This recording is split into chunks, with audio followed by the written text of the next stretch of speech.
Hello everyone. You're welcome to another session, another interview.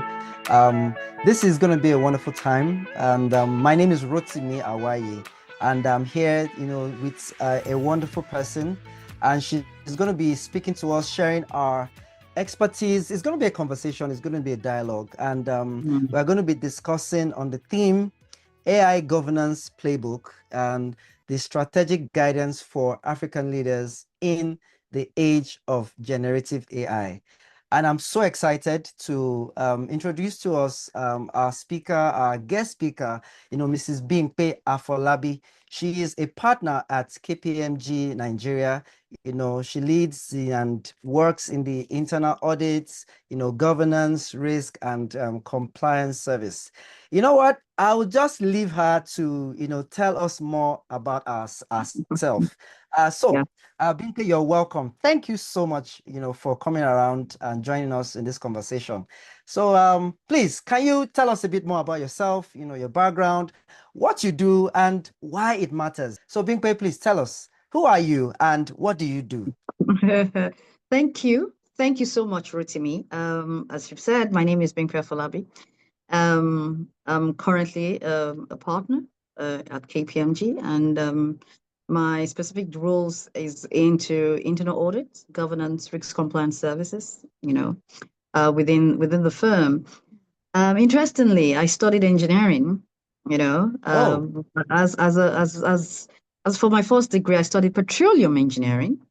I finished from University of Ibadan a number of years ago, mm, in 2000 to be precise. And then I didn't work as an engineer because there was a lull in an oil and gas industry. Okay, and then I knew I needed to work. I need to have a career. I wasn't going to be a sit at home person. mm, There was an opportunity for me at Anderson then, which transited to KPMG. So I joined the firm at KPMG. And then I'm now a chartered accountant. And what I do, like I've said, is governance, risk compliance services. So how did I get into technology, mm-hmm. digitization? I mean, I had my Yeah. children during the COVID year. I got them a Python teacher to teach them how to code. And I realized that Wow. they were young then. So, I mean, they were playing with the classes, and I felt, gosh, you guys can't waste my money. So I needed to sit down with them. And that was how my whole coding journey started with R. And then I moved into Python a year later. I've done a number of courses with regards to machine learning and artificial intelligence. I'm currently undertaking a doctorate with specialization in artificial intelligence and machine learning. But you know that for a doctorate, it's research. And research is into the mathematics behind those algorithms and, also governance behind the tools coming out from artificial intelligence. So that's it about me. I have over about 25 years of experience, doing this in terms of governance, in particular, since we're going to be talking about AI governance and anything strategy. Yeah, so yeah, that's a bit about me. On a personal note, like I told you, I am a mother. So I know what this next generation are really into Mm, and how AI is shaping their lives. So thank you. yeah. Thank you very much, Bingpe. Wow, that's interesting. I mean, just to hear how you branched into tech, like because your kids learning AI, you're learning Python, and you're saying, you know what, wait till now they learn for there, and boom, wow. Oh yeah, all you mothers out there, that's a very inspiring one. Thank you so much for sharing. Okay, Thank so you. now, please, I think it will be helpful for our audience to get a bit more context of this idea of governance. Yeah, I mean, we hear governance, but what does it actually imply in terms of, Mm. as an individual or in a business, or in a corporate space running? So what's the context of that? Because if we set that up, then we can now begin to connect the dots with, okay, how does that apply to AI governance? Maybe you can Yeah, speak to that. thank you.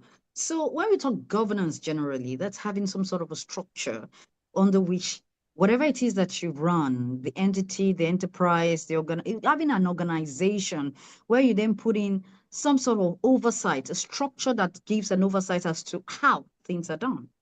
And that's what Mm. governance is all about, being able to ensure that whatever transaction, whatever, entity, whatever business that you're running, there's some sort of structure that enables you to perform and do things well. And so that's really what governance is all about, how you govern things. And when we take a look at that word, it's the root for government. When we talk about our Mm-hmm. government, it's Mm-hmm. having some sort of a structure where you govern things, and you govern things from a point of whether it's people, govern things whether it's from an entity perspective or from a transaction perspective. So that's really what governance is all about, having Okay. that structure that enables you to conduct your activities appropriately in a manner that you can be accountable. There's some Mm-hmm. sort of transparency in it, and there's some, and like I said, accountability, and the people can understand what's happening behind it. So Mm-hmm.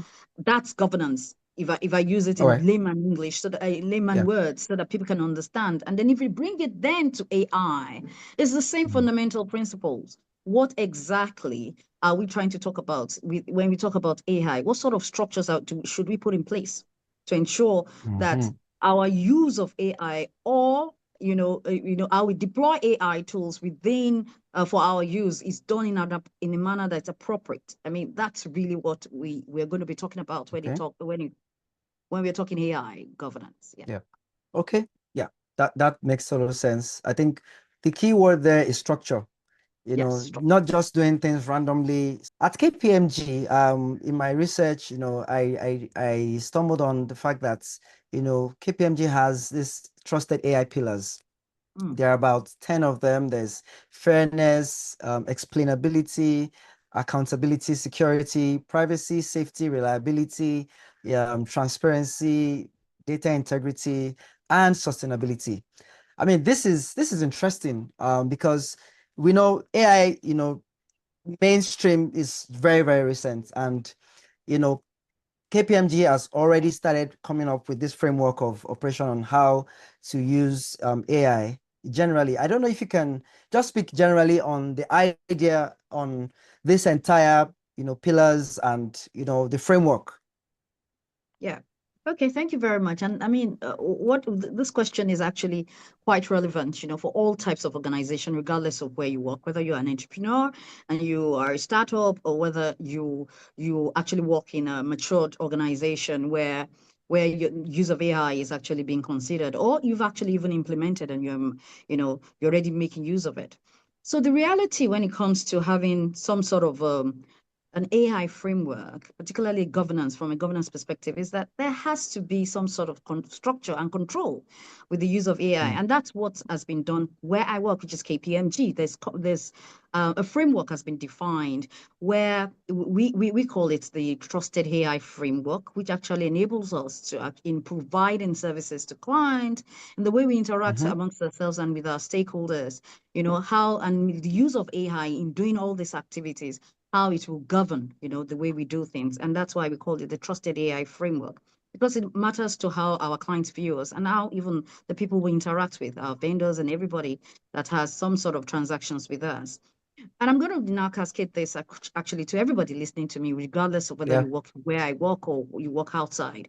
The thing about Mm-hmm. having an AI governance framework is that you must be sure that, particularly with the use of AI, there are some fundamental principles that you kind of adhere to. And this is also in line with quite a lot of governance principles that have been put out there across the globe. And when you Mm. see the fundamental principles is accountability, and I've spoken to this earlier when we started this conversation, fairness, so that there's no bias within the data Mm-hmm. sets that you're using and that you're accountable. There's transparency. There's fairness, which is part of the biasness, and safety. There's data privacy. It's sustainable. You're making use of data that can be used and can be relied upon. I've spoken to transparency, and it's just making sure that these principles are critical when you're defining those frameworks that will govern, the way you make use of AI. You make sure you bring safety. So let's talk to each of those principles in a way that you can understand this. What are those values when we say accountability? These are Mm, values-driven sort of principles. When we talk about fairness, you're saying that the use of AI has to be fair to everybody. You don't use it against other people. So you're looking at it mm, from a values perspective. It's values driven. And those are the kind of principles that your AI governance actually must rely upon. And when we talk about accountability, safety, data privacy, that's human centric sort of principles. So what are we saying here? That you're considering the use of this, you're considering the data of those that you're using, you are considering the mm, safety of those that will be making use of it. That whether we are talking about AI from a large language models perspective, or from computer vision yeah. perspective, we are talking about things that are safe for people to use. So those are human-centric sort of principles. And then the trustworthiness is being transparent and being is saying that, okay, this is the data that we relied on in coming up with this AI algorithms or tools that we've Mm, deployed. Why are we trustworthy? Because we are transparent about it. We are accountable about, on it. mm, We've ensured that your privacy is actually secured. And those are the things that actually, give that trustworthiness, to the people that you provide services to. Of course, the mm, security, the fact that you also do everything to make sure that, when we talk about cybersecurity, this is very important that people can trust, what it is when they mhm, release their information to you. You keep it safe, and you keep it safe in a manner that, people can't get into it. Those are the trustworthy related kind of principles. And then you can explain what mm, it is that the tool that you've developed is doing or has done, or the kind of outputs coming from those tools are doing. And those are the kind of things that we tend to, those principles actually rely upon and give, when it comes to that. Those mm, fundamentals. And of course, people should be, finally, I will talk about reliability, the fact that people should be able to rely on whatever AI tool that you are relying yeah. on, apart from you, that you're making use of, apart from you as a user, any other person that you interact with that would make use of those tools, they should actually be comfortable to rely on it. So, that's the whole bane Yeah. of Mhm, the trustworthy AI framework that we've mm. developed at my organization. And I think it's also the principles which every person should have at the back of their mind when they're developing theirs. Yeah. Thank you so much, Bimpe. I think it really calls out to even the values of the business or the values of the individual. I think that's just a fundamental, because we know AI is a technology and people can use technologies for different things. But if your values are not sound to consider fairness, if your values do not care about the impact whatever you're doing in your business is going to have on other people, then whatever you use, AI or not, is still not going to be very helpful for the society at large. So I think that's a very, very valuable contribution and perspective. And now Thank you. for me, the concern becomes, a lot of times when we think of these guiding principles that, okay, before you do this, you have to consider that, or even the idea of governance, as it were. Sometimes people think of it as policing. Sometimes people think of it as, no, you can't go there, you can't do this, but you have to be, yeah. So how do we balance that out?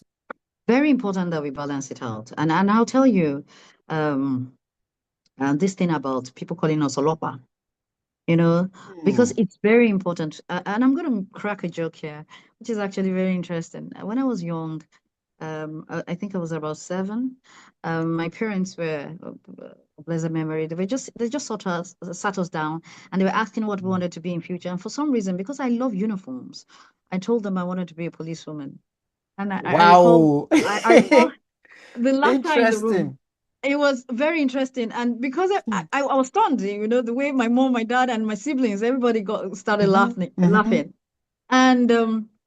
and my father had to change. Oh yes, we have quite a number of female IGs. Don't worry. Uh-huh. Yeah, but and that was it for me. I Wow. said I wasn't going to be a policewoman anymore. And Guess what? now, They laughed at me. But Mhm. look at my life. I'm Look at my telling life. you, you are the you are the police without uniform. You know.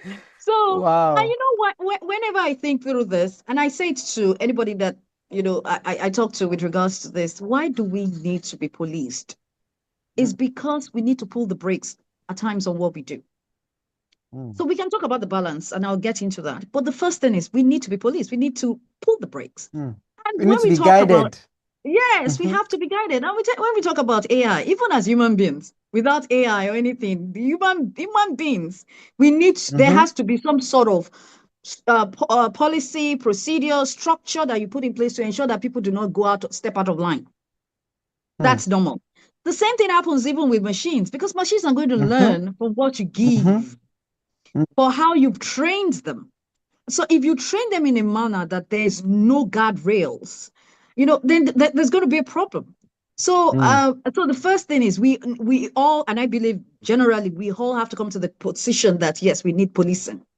And now, how do mm-hmm. we police and make sure that we don't hinder people from actually be innovative and disruptive? What we are saying is that there has to be balance, and so that's where the real discussion comes into place. How do we then put in those balance? So, what sort of policies, what sort of frameworks, what sort of procedures do we put in place to ensure that people or machines themselves are not going out of place? And that's where this whole concept of you can't totally rely on machines without that human oversight, which is the human in the loop Mm-hmm. Yeah. Yeah. concept actually comes Framework. Yeah. from. Yes, so it's very important that you take a look at what output an AI tool is giving you. Do not forget that AI is trained on data. It is the Mm-hmm. data that you've actually trained the AI on that it would then be able to do any predictive or give you any output on. And so, and I'll give you another example. And the reason why I want to use this in Yoruba is that because I mean this is Kini AI. So Yes. So let's think about you throwing into an AI tool analyze a Shakespearean novel. I novel. mean, Yeah. AI probably will be able to do that quite easily because it's been trained on those Mm-hmm. data. But putting Igbo Rumole or Aditu Eledumare into an AI, the AI tool will hallucinate. Koto konton. Yes, because it's not been trained on it. Yeah. So when we True. talk about policing, when we talk about those guardrails, when we talk about having a balance, it's because you want people to understand that there are still limitations to the use of AI because it's Yeah. all dependent on the source. Now, until we get Yeah. the source right, then the reliability and will then come later. And so the balance will be explaining, putting in that caveat. When Okay. you're rolling Explaining. out um, the AI tool that look, this is the limitation of this AI. That's the explainability that you actually did say. You're explaining the limitation that could come from the use of this AI. And you're seeing it right now in most of this chat GPT, I mean, the GPTs that we see. And Yeah. then Yeah. making sure that there is that human oversight as to what Mm-hmm. this output, that there's somebody reviewing this output. Um, the balance is that has to be there. The human oversight is very critical. There has to be that transparency as to what sort of data you trained that particular tool or solution on. Mm-hmm. Without any doubt in my mind, there's a need for policing. There's a need for those procedures. The balance is to make sure Yeah. that people can rely and those AI tools are trustworthy. And when it comes to the governance, so it's not that we are asking people not to be disruptive. It's not as though Mm. we can't stop people from actually coming up with um, fantastic ideas with the use of AI. And it's going to happen, when you look at the kind of ideas coming out of people, those sort of Yeah. things happening. But we need those that will step back and say, what can go wrong with the use of this AI? Mm. Yeah. What Yeah. can go wrong? And that's really the risk to it. I typically tell that when you look at education, for instance, in the education sector, if you're not careful, AI will take over, Yeah. everything. You don't need to go to school anymore because you just sit in front of a computer at home and Mm-hmm. then you learn Yeah. anything that you want to take to learn. And if you're Yeah. studious, you will learn. It's not as though you won't gain Mm-hmm. that. But if you're not studious, you will do all your assignments without learning a thing or a thing. Mm-hmm. So how do we ensure that we put in the right structures and Mm. guardrails to ensure that we are not losing those values under which we've built the society, and Mm. despite the use of AI. So let Wow. me stop there. Profound. Yeah. Your closing statement, like it's all about how it affects the society, Yes. bottom line, because we're talking about fairness, we're talking about security, we're talking about privacy. These are all societal factors that we really, if we want to maintain a good fabric for the society, we have to be intentional. And the truth is, yes, we actually need to be policed, even though we don't like it, because we need to be guided. The average person, I mean, we were all teenagers at one point in our lives where we Yeah. just wanted to do any and everything. But, we know that if you just let the guard loose like that, we can hurt ourselves. So I think it makes sense. You talked about we need people who can explain what could go wrong. My concern now is not be everybody the hear word. It's not everybody that pays attention. It's Mm, not everybody that follows the rules. Um, there are two directions this goes in my mind where, okay, how about the people who do not necessarily have these guiding principles, who do not even think about governance in their AI use, and they develop solutions, and for whatever reason, they're able to get a lot more turnover. How does that affect the person who is somewhat being restricted, mm, in because he's considering carefulness, transparency? This guy does not care about how he uses privacy data, users data, or in business data, and just goes all in. But this other company is trying to be intentional and be cautious and be transparent. And I mean, this guy without guardrails is somewhat doing better. You mm. get the point. So that's a concern Everybody- on. So how do individuals or businesses or companies who are trying to come up with these frameworks, you know, think about it in the knowing that some people will not follow the rules and they will just go all out to do whatever it is to get them to be on the competitive edge, to be on top. So Okay. how do you think about that, and what do you say to that? Very, very, very good question. And even if we park AI aside, that's really one of the things that are wrong in the society when people feel that they can beat the system. I mean, the Mm, first thing really when what you see is that there has to be the appropriate tools, I mean appropriate policies, regulations, guidelines, you know, that must actually put people on track and get them to do mhm, the right thing. But people still beat the system. Hmm? mm, mhm, Now you have not given people now, there are now tools, this AI tools that can enable people, even do things faster, more efficiently. How yeah. do you ensure that people then now that already operate within a corrupt mindset, then now Mhm, even make use of this? And I'll give you an example, which is part of the examples I've spoken to in terms of the education sector, where you see yeah. somebody who would probably make use of AI tools to learn. Or somebody will Mhm, make use of AI tools to do the assignment and just submit the turn in the assignment without even mm, taking a look at what has been written. Both of yeah. them can get the same marks. In fact, the person Mm, that has not taken a look at it may even score higher. But the truth about it, mm, as the person learned. Now, the mm, reality yeah. is the first step to this would be policy. Policy. There has to be policies, there have to be laws, there has to be that would act as, guidelines for people Yeah. with regards to the use of AI. The second thing is campaign and awareness. This is where you come in. Kini AI. Mm. You're creating Abi. awareness. You're letting people know that look, AI is good. It's an innovative, and in fact, we are living the innovation now. It's becoming, come on, do things. It's evolving Mhm, every day. mhm, So, mhm, it is here to stay. It is, and it's going to evolve over time. That it's going to be something that's really mind blowing. But the reality then is, there are risks to its use. This awareness, these campaigns that you run, enable people to get to know. So what you're doing is you're disseminating knowledge, and then mhm, people then say, okay, I need to do the right thing. And the third thing is consequences. If we don't mm, have the right consequence mechanism in place, then people will do anything. I tell people mhm, that why is it that people get away with so many things here in Africa? And I'm not saying that from a negative perspective because I'm a Black woman and I really uh, like my country, Nigeria, for instance. But yeah. when you go out of the country, the way we rush to get inside a motorway or a bus or Mhm, that those sort of attitude, you don't do that over there. You queue up at the bus stop.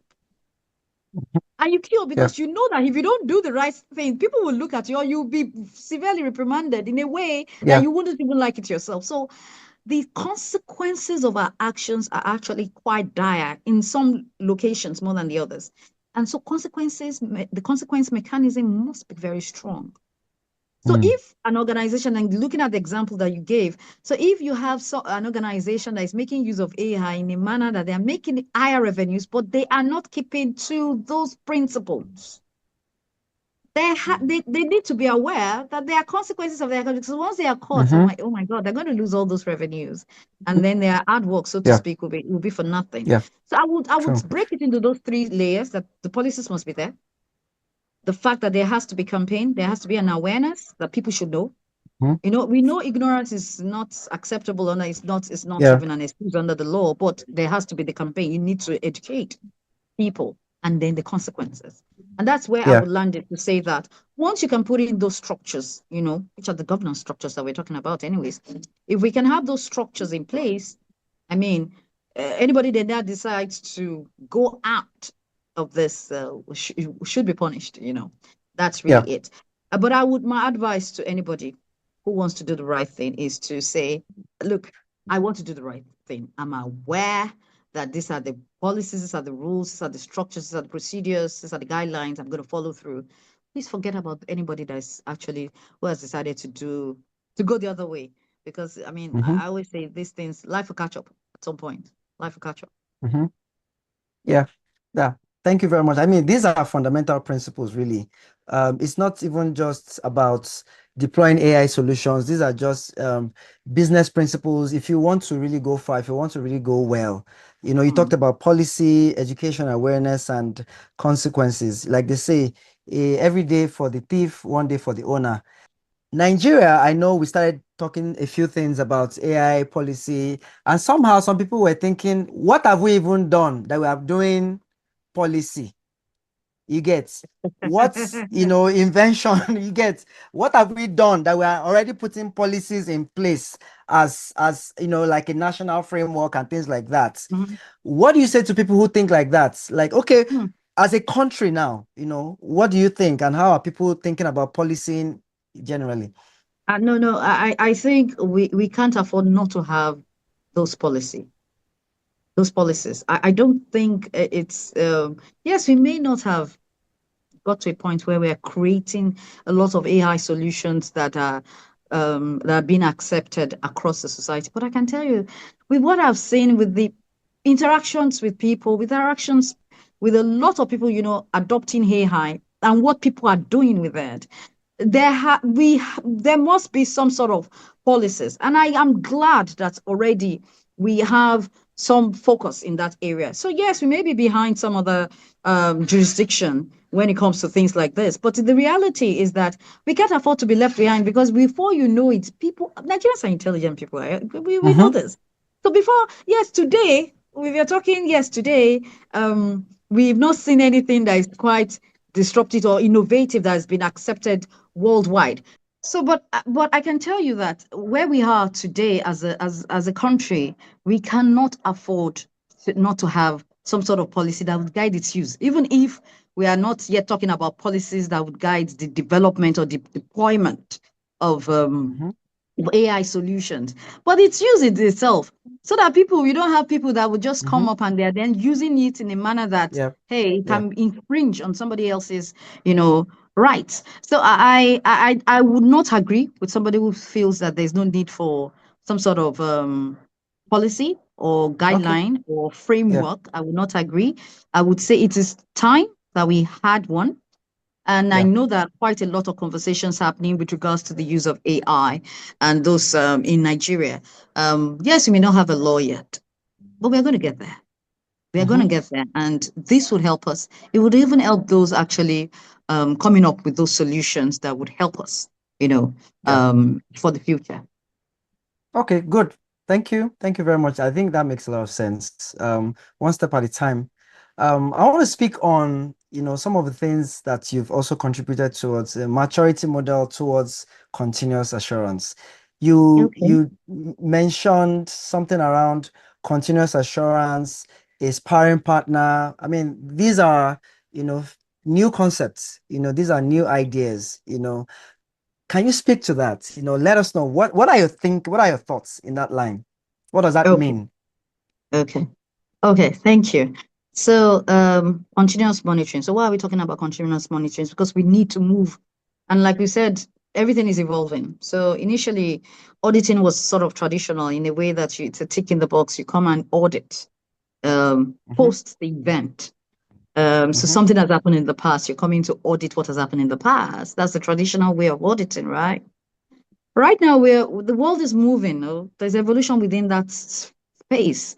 The mm-hmm, profession is saying, I even need to know what you're doing on a database. I need to be continuously monitor online, real time, see what it is that you're doing so that I see the red flags on time and I quickly mm-hmm. deal with these issues. That's where the continuous monitoring or continuous auditing or auditing continuous monitoring comes from. And it's a concept that's actually it's caught on and it's really what everybody's thinking about right now.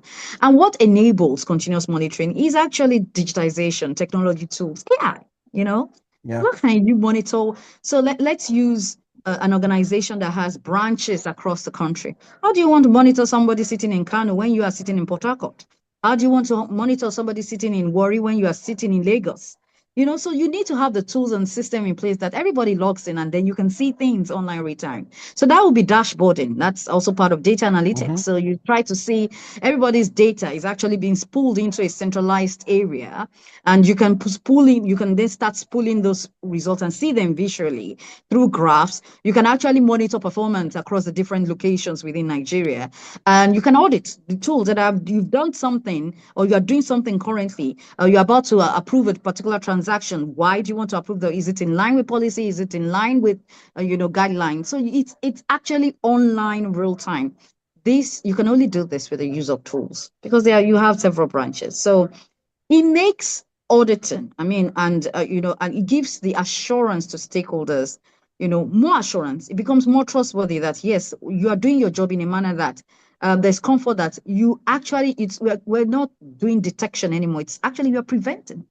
It's more of a yeah. preventive measure to ensure that the risk of anything going wrong, is caught on time. So it's more Mm-hmm, from a fraud detection perspective, from a preventive control perspective, it is much more efficient.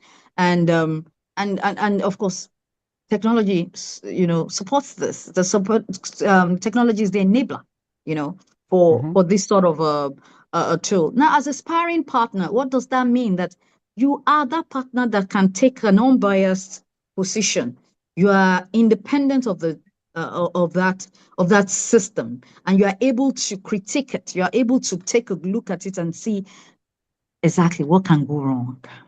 Mm-hmm. So with the controls that you've built into that tool, into that system, into that application that you are using, whether it's for data analytics or for visualization, somebody comes to audit even the tool itself. Somebody comes to audit the controls that you've implemented within the tools. That is the sparring partner kind of a concept where you are Yeah. sure that somebody comes in and is taking a second look at it from an unbiased perspective and saying that yes, this is probably foolproof or you still need to do some enhancement to the entire way you've built the system. And I think that those are things that are quite germane, to Mm-hmm. the auditing profession right now, and also it gives assurance, it makes all stakeholders believe in the system. And so, I mean, it's quite critical, and it's Yeah. actually very relevant for all sectors or industries because as you can Mm. do auditing online, real time, then you are able to catch or detect, quickly Yeah. from no, it's no longer detective, it's actually preventive. Yeah. So Yeah. we are Yeah. able to prevent, issues Mm-hmm. from happening. Yeah. Yeah, that makes sense.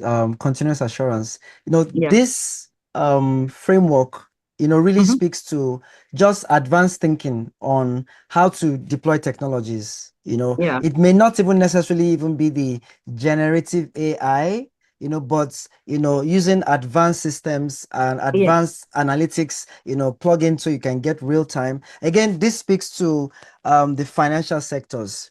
If technology is now doing this, how does this affect the human in the loop? How does this affect the auditors, as that's what they spend years learning how to do, to understand patterns? How does this affect? Because this is literally taking, like, I mean, that is the common saying that, oh, AI is taking your job, or they say, oh, it's people who use AI that will take your job. So there are different things and concerns everywhere. Now, this Mhm. does not mean we should not, think of how to creatively use technologies in whatever form. But now, more than ever before, the fear of technology actually, overshadowing the relevance of the humans, us, is a major concern. Mm. What do you think? What do you think? I know that is a bit off the whole governance and all, but this one That's speaks okay. to, industry professionals with different levels. What do you Yeah, say, ma? it's okay to be scared. The reality is technology, AI in particular, is going to redefine the Yeah, way we work. yeah. It's going to redefine it. So it would replace some professions, Mm, but it would create new professions. mhm, So would it replace us humans completely? I don't think so. mm, I don't think it will. I think it will do some things that will be quite um, surprising, because as the machine learns and you're feeding it more information for it to learn from, it becomes better at giving you and how to be, and it's learning faster than humans can. But the mhm, reality is still this AI is still machine. I don't think there's a difference between AI and humans. We have emotions, we have mm, feelings, we have our emotions, empathy. There's so many subjective emotions that a machine cannot have. I don't think it will.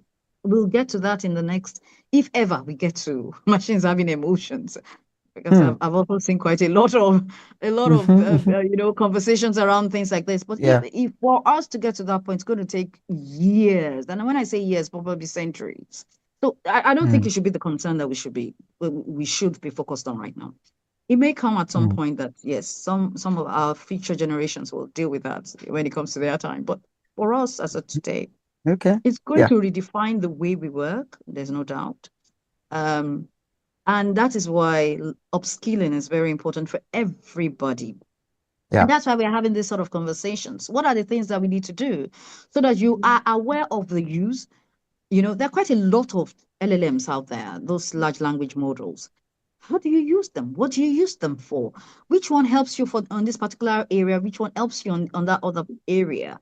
And when you learn how to, make use of these tools, they help you in what you do in your work.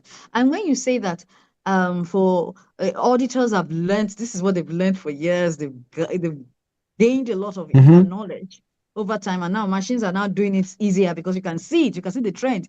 What would take you Mm-hmm. probably a week to come up with, the tool is actually giving you online real Mm-hmm. time.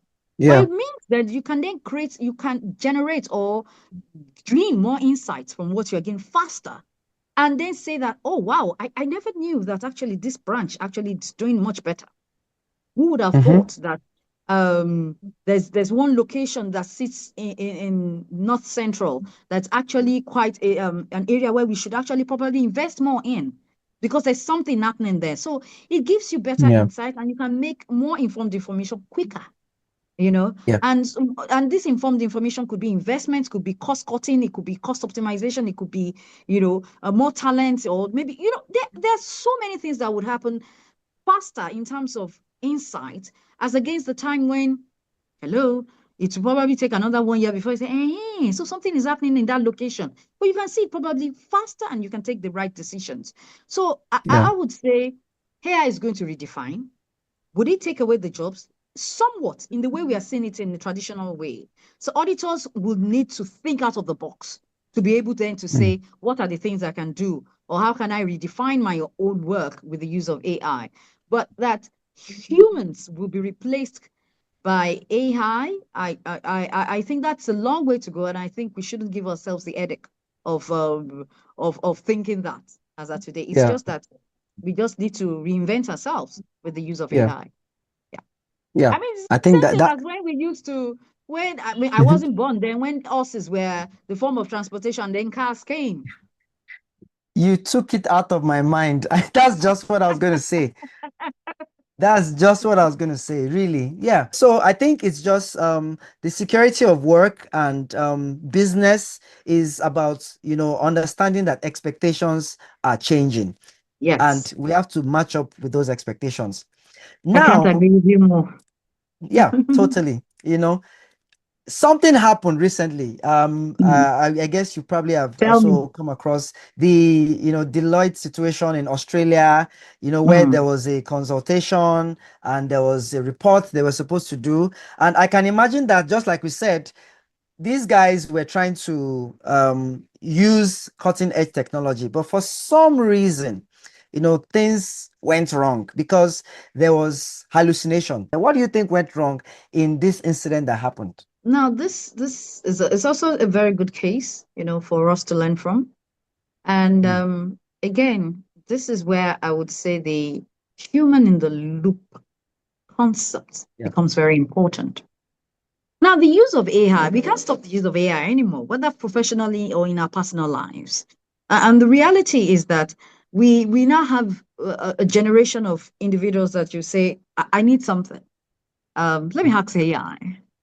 So there's less, so many people are not even putting so much thought into what it is that they, by themselves, because the AI can actually make it easy anyways.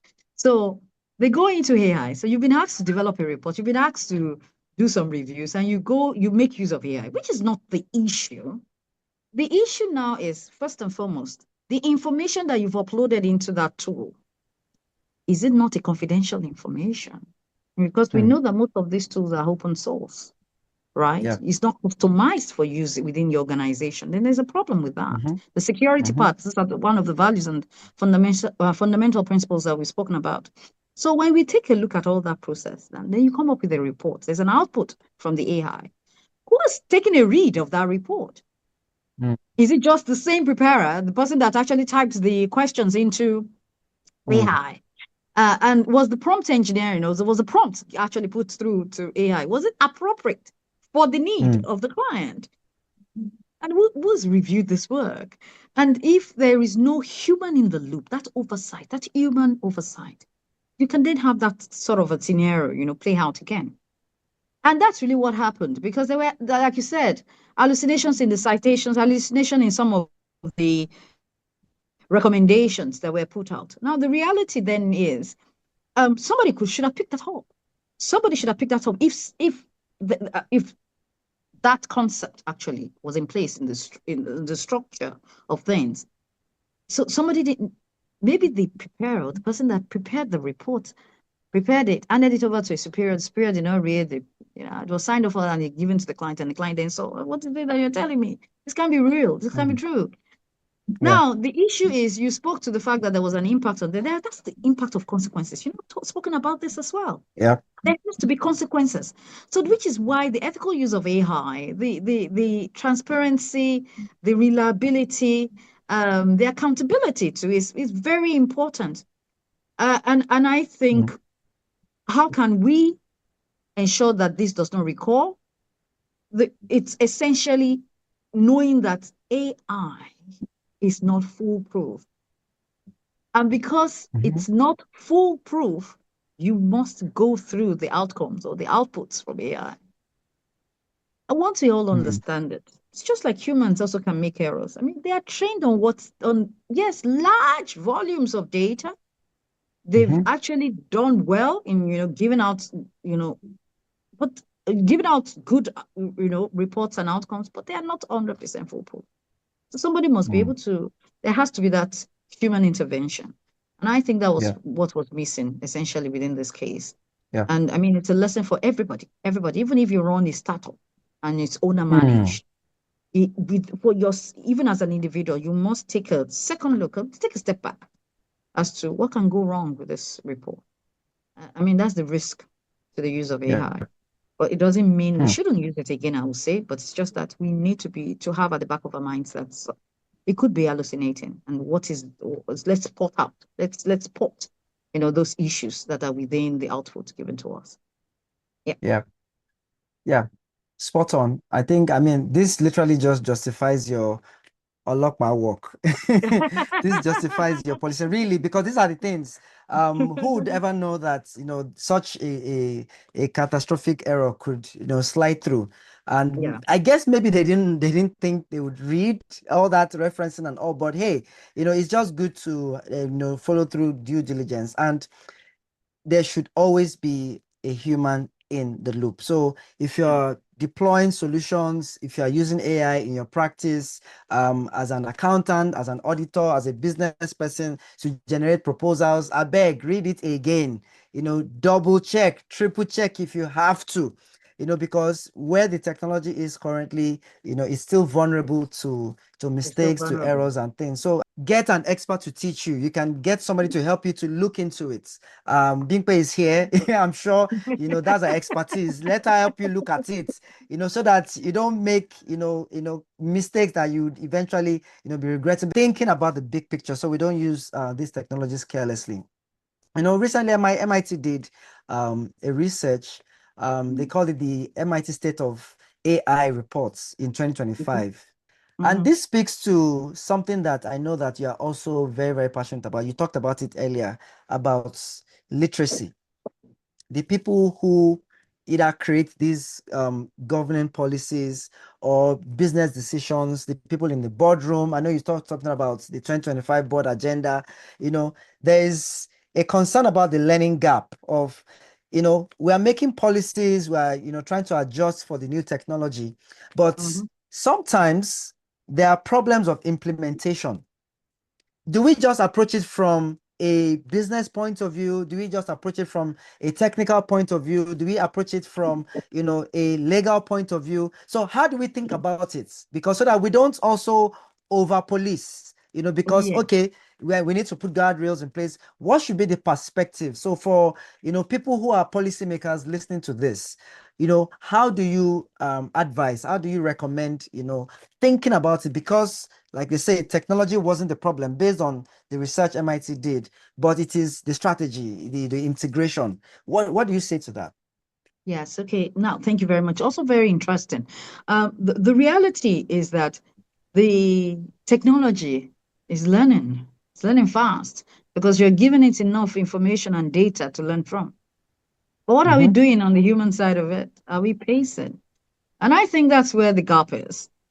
And so, from whether a policy perspective or oversight perspective at organizations, or from a government perspective, so the reality is, are we pacing in understanding actually what this Mm. technology is all about? And the gap is simply in the literacy. And I like the choice of word, literacy. We cannot be the machines actually doing all this computation. And when you see the mathematics behind it, you know that there's a whole lot that's going Yeah. on there. The speed and at which through which they are conducting these activities behind the scenes, when we type in something, the report Mm-hmm. that comes out, Yeah. there's a whole Yeah. lot there. Yeah. Yeah. Yeah, Mm-hmm. yeah. So we can't move at that speed. But what are we doing actually? What is it? It's the explainability, of it all. And if we do Mm. not understand it, to the Mm-hmm. to the point where we as humans need to understand. I'm not talking about research. I'm not even talking about researchers. I'm even saying as policy decision makers, policy makers, leaders within the industry, leaders within an organization, there must be some basic level of understanding of these tools because these Mm-hmm. tools are here to stay and we are all implementing them. We are all deploying them within our environments. So what does this mean? And if you don't have the knowledge, then honestly, you can't even think through what can go wrong. Mm. If you don't have the knowledge, you don't even understand what that tool is doing. Hello? How Mm. then can you detect or even, prevent errors coming from it? So the first Mm-hmm. thing is the literacy, and I think you've spoken to that already. It's very important that everybody, acquires some form of understanding.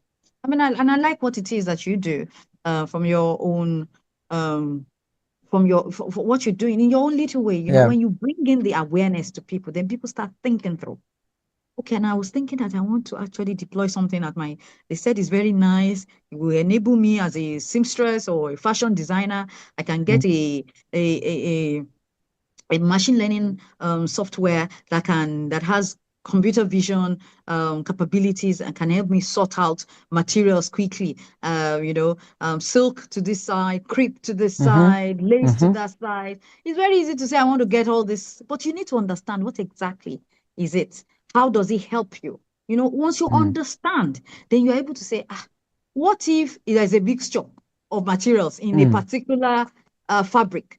How will the machine be able to do that? Then that's when you start critiquing, you start questioning, and you can then, identify what can go wrong. So I would say that the main thing for me is the understanding of the tool, the understanding of that tool that is being deployed within a certain environment. And that actually speaks to the leadership of that Yeah. organization on having, ensuring that they gain sufficient understanding.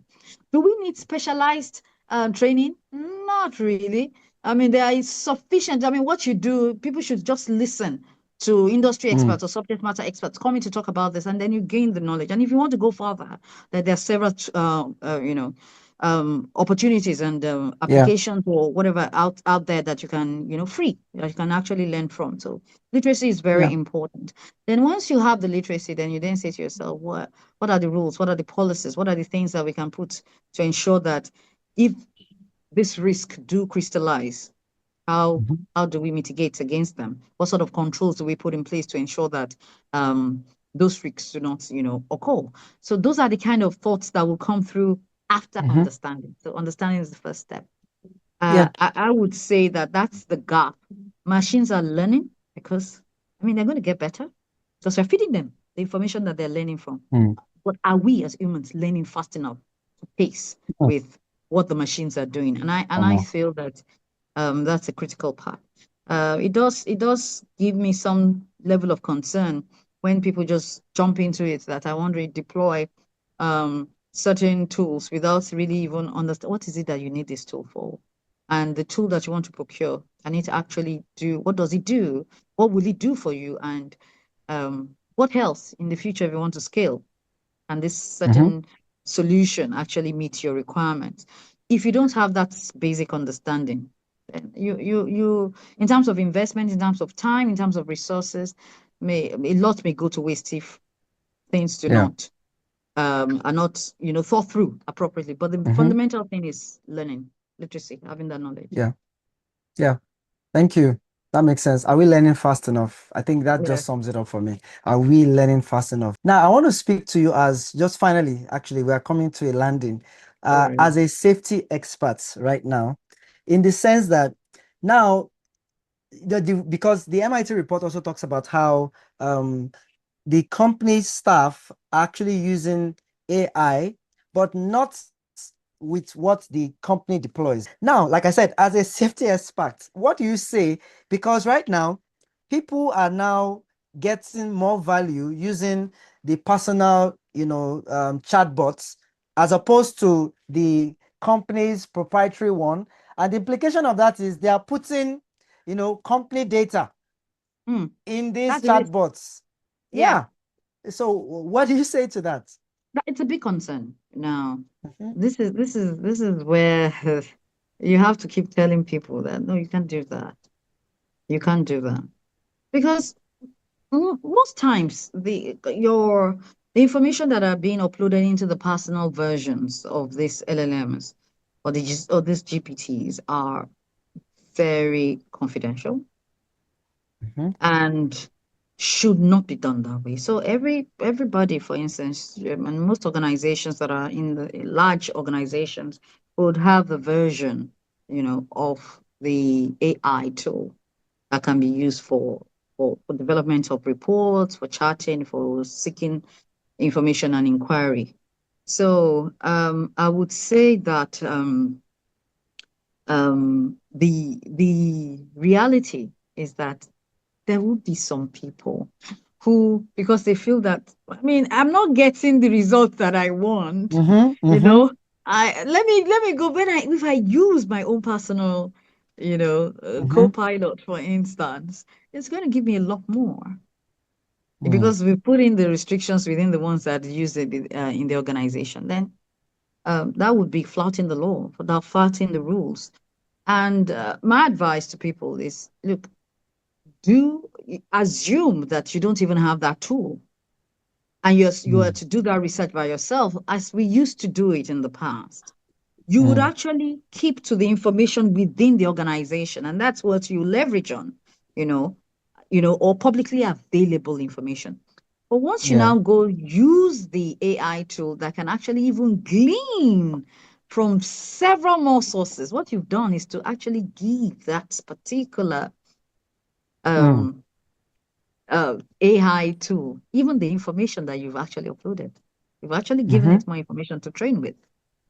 And that information is confidential, shouldn't be in the public space. And Yeah. that's created a bit of an issue. For the organization, you actually then breached some terms of contracts that you may have actually signed with the client. Brings in a whole lot of issues. So I would definitely advise against it. I would definitely say it's a no-no because the consequences could be dire.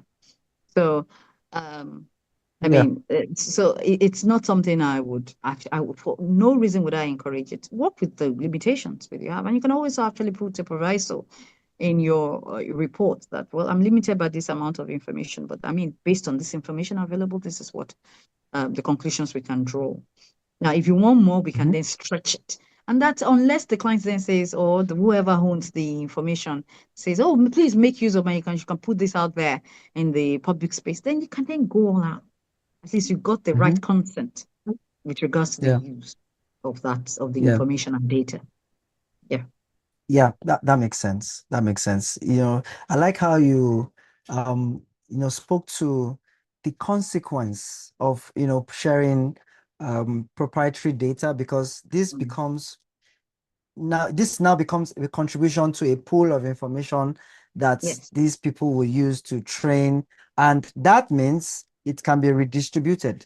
Thank you so much for really emphasizing it. It's very, very important. We have to talk about the consequences. It's not just using the chatbots, using the AI, using the analysis and everything that these solutions gives us, but also pausing to think of the consequences if it is not properly done.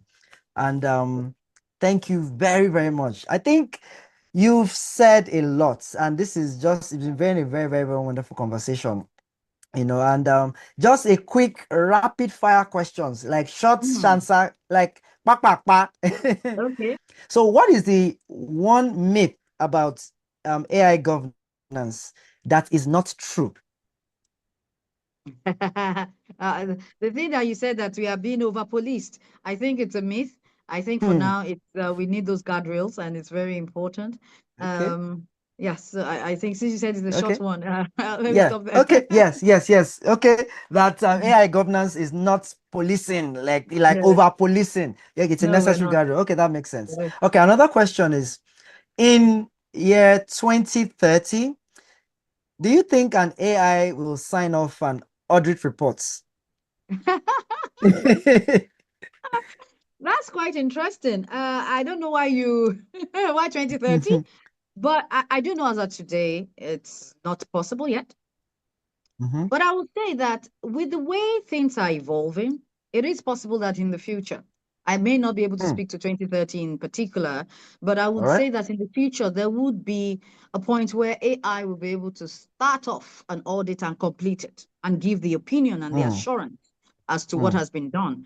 Now we've All spoken right. about continuous auditing, continuous monitoring, monitoring. Monitoring.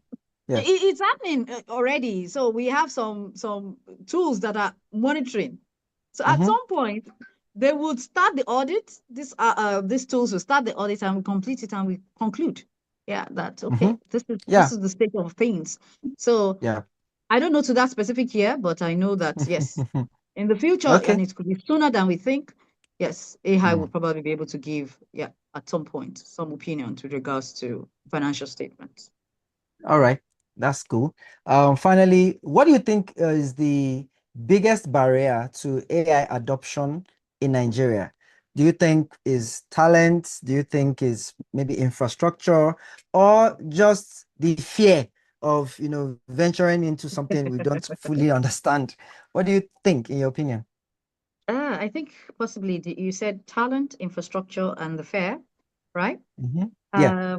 I think it's a combination. It's a mixture of all this. I think the infrastructure is the biggest barrier. Talent, talent and fair may follow, in no particular order. But I think we're getting there generally with talent, and our fair we're already getting over it. But I mean, infrastructure is very critical, and that's where hmm I think big players, the government, have a part to play here. Yeah. Cool. Wonderful. Thank you very much. Thank you very much, Bingpe, for your time. Just a final word that I think just to sum up everything that we've been saying. It's 2026 and people are anticipating, okay, what does AI have for us this year? What's the direction? And here we are talking about governance, talking about safety, talking about, approaching with caution. And, you know, people are like, okay, okay, but I don't want to miss out. So thank you very much. I will tell people wherever sphere that you operate in that AI is here to stay. So you need to catch on Mhm. quickly. You need to understand it, you need to learn it. And you need to make use of it. Um, I recall a past leader, one of our leaders in my organization, we used to say, if you are not paranoid, you are dead. And I like Mm, that quote because it actually says if you're not paranoid as to what's happening around you, then you're dead. That means you're not actually in tune. So, and I think what I would tell to everybody is that AI is evolving fast, really mhm, fast. So you must catch on to this. It's no longer a buzzword. It is the reality, and you must understand it. You must know it. You must mhm. then take on what is very relevant to what it is, and you do and make use of it. Take Yeah, advantage of it. It's take here to stay. advantage. Thank you. Yeah, Thank you so thank much. you very much. Thank you very much, Bingpe. All right. So, I mean, if people want to reach out to you, if people want to, follow you on socials, how can people reach you? How can people follow you? If you mind sharing that. Yeah, well, I'm on LinkedIn. I'm on LinkedIn as Okay. Olabimpe Afolabi. So you can always, yes, reach out to me via LinkedIn. And if you send me an email, Okay. a message, I will respond. It may just take Yeah. a couple of days before I get to it, but yes, I will Mhm. respond. LinkedIn is the best approach for me. Thank you. Thank you once again. Okay, to everyone, listening, thank you for listening to this. Thank you for watching this, or however you are consuming this content. I do hope that today you have actually gotten bigger pictures of how to think about AI in your business as an individual. Like we all need to be guided. You get so that we don't ram into walls and our names, our brands, our businesses, have to suffer for it. Let's take time, be intentional about your adoption of these technologies so that you don't become a victim, of circumstance. And to you building solutions, tread with caution, consider guardrails because there are consequences. And to you who are still trying to figure out what this technology is, but you are at the seat of power, you are at the seat of influence, please be intentional about learning and expose yourself to content like this. Move further because your policies, will provide direction. So you have to be making decisions from an informed point of view. Thank you very much. Look out, we're going to share more of this. We bring insightful people, experts, and to just talk about things that we all need to know so that we are informed. And as usual, stay curious and stay ahead. Have a wonderful time. Bye for now.